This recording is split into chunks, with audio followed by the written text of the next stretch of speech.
السلام علیکم ورحمۃ اللہ وبرکاتہ۔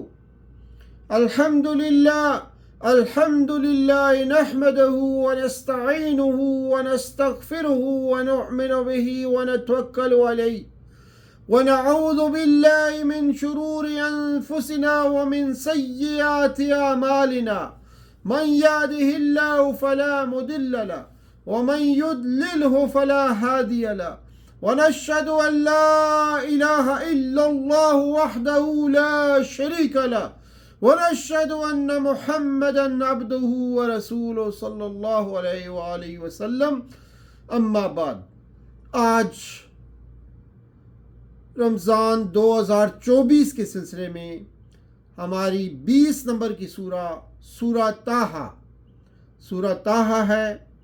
سورہ طٰہٰ کو ہم 7 حصوں میں تقسیم کر رہے ہیں، اور پہلے حصے میں آیات 1 تا 8 آتی ہیں، جس میں رسول اللہ صلی اللہ علیہ وآلہ وسلم کو خطاب کر کے انہیں تسلی دی گئی ہے۔ نزول قرآن کے مقاصد بیان کر کے قرآن اور اللہ تعالیٰ کا تعارف بیان کیا گیا ہے۔ قرآن ایک نصیحت یعنی تذکرہ ہے، بوجھ نہیں ہے، اللہ کی تنزیل ہے۔ اللہ تعالیٰ زمین و آسمان اور ان کے درمیان کی تمام چیزوں کا مالک ہے، جہری اور سری قول کو جان لیتا ہے، اس کے علاوہ کوئی الہ نہیں ہے۔ حسین و جمیل صفات پر مشتمل اس کے حسین و جمیل نام اسماء الحسنی ہیں۔ پھر آیات 9 تا 47 میں دوسرا حصہ ہے حضرت موسیٰ علیہ السلام، اللہ تعالیٰ کی پہلی گفتگو، حضرت موسیٰ سے اللہ کی پہلی گفتگو کا ذکر اور ابتدائی ہدایات کی تفصیل بیان کی گئی ہیں۔ اللہ تعالیٰ نے سب سے پہلے اپنی توحید کا ذکر کیا، اس کے بعد اپنی عبادت، ذکر اور نماز کا حکم دیا۔ چنانچہ فرمایا آیت نمبر 14 میں کہ اننی انا اللہ لا الہ الا انا فاعبدنی واقم الصلاة لذکری۔ پھر قیامت کی حقانیت ثابت کر کے قیامت کا مقصد بیان کیا گیا ہے۔ فرمایا ان الساعة آتیۃ اکاد اخفیہا لتجزا کل نفس بما تسعی۔ پھر قیامت کی حقانیت ثابت کر کے قیامت کا مقصد بیان کیا گیا۔ پھر حضرت موسیٰ اور ان کے بھائی کو دلائل کی روشنی میں دعوت پہنچانے کا حکم دیا گیا اور ذکر میں سستی نہ کرنے کی ہدایت کی گئی۔ آگے آیات 48 تا 79 میں، جو کہ تیسرا حصہ ہے، فوجی ڈکٹیٹر فرعون کے دربار میں حضرت موسیٰ کی دعوت اور پھر اس کے ساتھ مستقل کشمکش کی داستان بیان کر کے فرعون اور اس کی فوج کی ہلاکت کے سچے واقعات نقل کیے گئے۔ چنانچہ فرمایا آیت نمبر 57 میں، فرعون کہنے لگا، اے موسیٰ، کیا تو اسی لیے آیا ہے کہ ہمیں اپنے جادو کے زور سے ہمارے ملک سے باہر نکال دے؟ قال اجئتنا لتخرجنا من ارضنا بسحرك یا موسیٰ فتولى فرعون فجمع كيده ثم اتا۔ پھر فرعون پلٹا، اس نے اپنے ہتھ کنڈے جمع کیے، پھر مقابلے پر آ گیا۔ قالوا ان هذان لساحران يريدان ان يخرجاكم من ارضكم بسحرهما ويذهبا بطریقتکم المثلی۔ آیت نمبر 63۔ فرعون کے معاونین کہنے لگے، یہ دونوں محض جادوگر ہیں، ان کا پختہ ارادہ ہے کہ اپنے جادو کے زور سے تمہیں تمہارے ملک سے نکال باہر کریں اور تمہارے بہترین مثالی نظام کو برباد کر دیں۔ اس کے بعد فرعون نے حضرت موسیٰ کو شکست دینے کے لیے جادوگر جمع کیے۔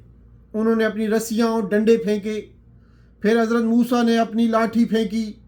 اللہ کے معجزے کے آگے جادوگروں کا جادو نہ چل سکا، پھر سارے جادوگر سجدے میں گر گئے اور دربار میں اعلان کہہ دیا کہ ہم ہارون اور موسیٰ کے رب پر ایمان لائے۔ فرمایا فَأُلْقِيَ السَّحَرَةُ سُجَّدًا قَالُوا آمَنَّا بِرَبِّ ہارون وموسیٰ۔ آیت نمبر 70۔ فرعون جادوگروں کو اپنی ذاتی ملکیت سمجھتا تھا۔ وہ غضبناک ہوا کہ تم میری اجازت کے بغیر کس طرح مسلمان ہو گئے۔ اس نے انہیں تعذیب کے ساتھ قتل کی دھمکی دی۔ اس موقع پر اسلام قبول کرنے والے 9 مسلم جادوگروں نے بے مثال جرأت اور ثابت قدمی کا مظاہرہ کیا۔ جادوگروں نے فرعون سے صاف کہہ دیا، جو فیصلہ کرنا چاہتے ہو کر لو۔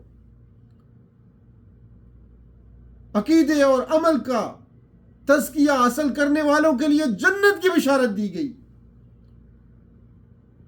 آیت نمبر 76 میں پھر فرعون اور اس کے فوجوں کے غرق کیے جانے کا ذکر آیا ہے۔